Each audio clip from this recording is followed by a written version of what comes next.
আপোনালোকক মাতি অনাৰ এটাই উদ্দেশ্য মোৰ, আপোনালোকে সকলোৱে জানে মই মোৰাজাৰ জিলা পৰিষদত যোৱা নিৰ্বাচনত মই প্ৰতিদ্বন্দ্বিতা কৰিছোঁ, জিকিছোঁ আৰু হোজাই জিলা পৰিষদৰ সভানেত্ৰী হিচাপে মই লটাৰীত মই জিকিছিলোঁ আৰু চেয়াৰপাৰ্চনো হৈছিলোঁ। আপোনালোকে সকলোৱে মোক ভালকৈ জানে মই কিমান দিন ধৰি মই কংগ্ৰেছৰ লগত জড়িত আছোঁ।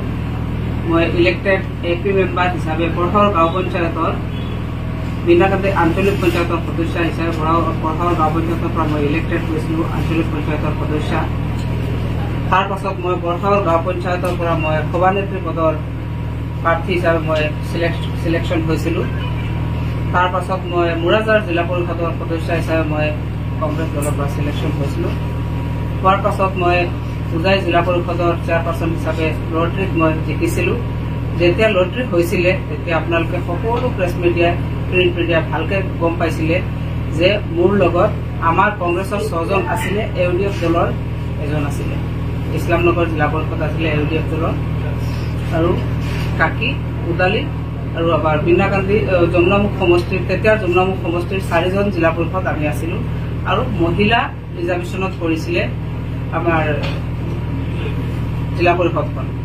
তাৰপাছত যেতিয়া লটাৰী হৈছে আমাৰ এজনে আমাক ভোট দিয়া নাছিলে, লটাৰীত মই জিকিছিলোঁ।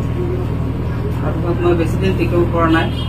ডবকা কেন্দ্ৰিক আমাৰ কিছুমান নেতা আছে, বিশেষ ব্যক্তিসকল, আপোনালোকে সকলোৱে চাগে গম পায়। আজিৰ মিডিয়াৰ মাধ্যমেৰে যিসকলে দেখিব সকলোৱে নিশ্চয় গম পাব। তেখেতসকলৰ নেতৃত্বত আৰু তেখেতসকলৰ বেকত কোন আছে মই নাজানো, তেখেতসকলৰ নেতৃত্বত জিলা পৰিষদখন ঠেলি দিয়া হৈছে হোজাই বিজেপিলৈ। বিজেপিৰ চেয়াৰমেন বনোৱা হৈছে, আপোনালোকে সকলোৱে জানে, কাৰো পৰা লুকাই থকা নাই।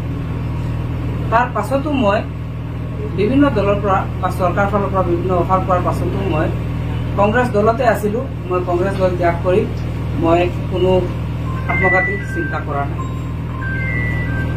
মই ভাবিছিলোঁ আকৌ এবাৰ মই ৰাইজৰ মাজত আহিম, জিলা পৰিষদৰ সদস্য হওক। মই সেইকাৰণে মই বিচাৰিছিলোঁ, দলীয় আবেদন দিছিলোঁ আমাৰ ডবকা বিনাকান্দি ব্লক প্ৰেচিডেণ্টৰ হাতত, আৰু লগতে আমাৰ ষ্টেট প্ৰেচিডেণ্টৰ পৰা লৈ আমাৰ ডিষ্ট্ৰিক্ট, ষ্টেট আৰু সমষ্টি যিমান আমাৰ লিডাৰ আছে সকলো পৰ্যায়ৰ লিডাৰক আমি টাস্ক দিছোঁ।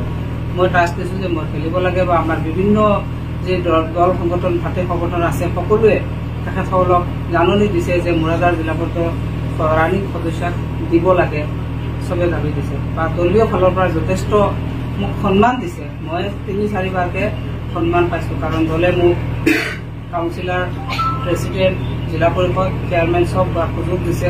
কংগ্ৰেছ দলক মই শ্ৰদ্ধা কৰোঁ, কংগ্ৰেছ দলে মোক পৰিচয় দিছে যে কংগ্ৰেছৰ কাৰণে মই আছোঁ। মই ৰেজিয়া চুলতানা হিচাপে মোক সকলোৱে চিনি পায়, আৰু সকলোৱে চিনি পোৱাৰ কাৰণ হ'ল কংগ্ৰেছ দল। কংগ্ৰেছ দলক মই বহুত সন্মান কৰোঁ, সদায় সন্মান কৰি যাম। কিন্তু তাত ডাঙৰ এটা প্ৰশ্ন হৈ উঠিছে, প্ৰশ্নটো হ'ল মই কিয় টিকট নাপালোঁ। এতিয়া সকলো ৰাইজৰ প্ৰশ্ন, আৰু আজিৰ চেনেলৰ মাধ্যমেদি আমাৰ যিসকল ৰাইজ তথা নেতাসকলে দেখি আছে, মই সকলোকে এটা কথা আবেদন জনাম যে মই টিকেট নোপোৱাৰ কাৰণটো কি ভালকে শুনিবৰ কাৰণে। মই টিকট বিচাৰিছোঁ, কিন্তু কিছুমান দলাল কেন্দ্ৰিক নেতা আছে, ষ্টেটৰ পৰা সমষ্টিলৈ, ডিষ্ট্ৰিক্টৰ পৰা পঞ্চায়তলৈ, সেই দলাল কেন্দ্ৰিক নেতাসকলৰ কাৰণে মই আজি টিকেট নাপালোঁ। কিছুমান স্বাৰ্থলোভী নেতা আছে, স্বাৰ্থলোভী নেতাসকলৰ কাৰণে মই আজি টিকট নাপালোঁ। মই আজি জিকা মানুহজনী মই বঞ্চিত হৈছোঁ। মই ক'বলগীয়া একো নাই, চব ৰাইজৰ হাতত আছে। কাৰণ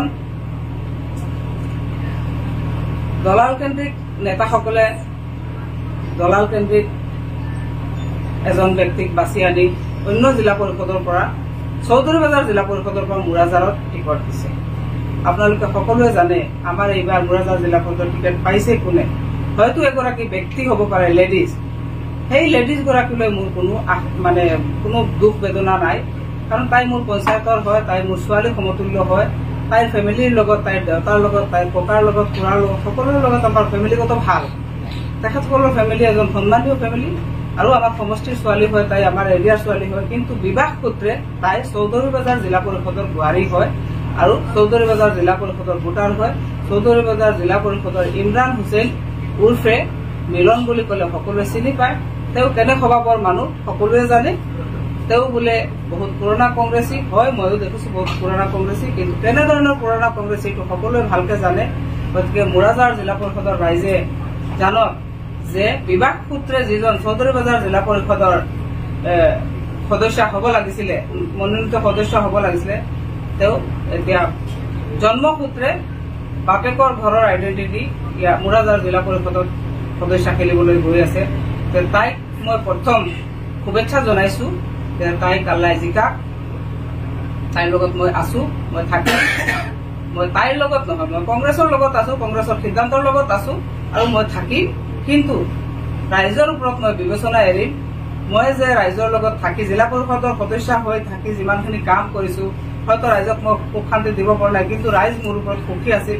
কাৰণ ৰাইজে মোৰ সকলো কথা গম পাইছিল, অপেন চিক্ৰেট চব কথা গম পাইছিল। গতিকে মই ৰাইজৰ ওচৰত আনন্দিত যে ৰাইজে আকৌ মোক বিচাৰিছিলে আৰু মই নোপোৱাত ৰাইজ বহুত দুখিত হৈ ভাঙি পৰিছিলে।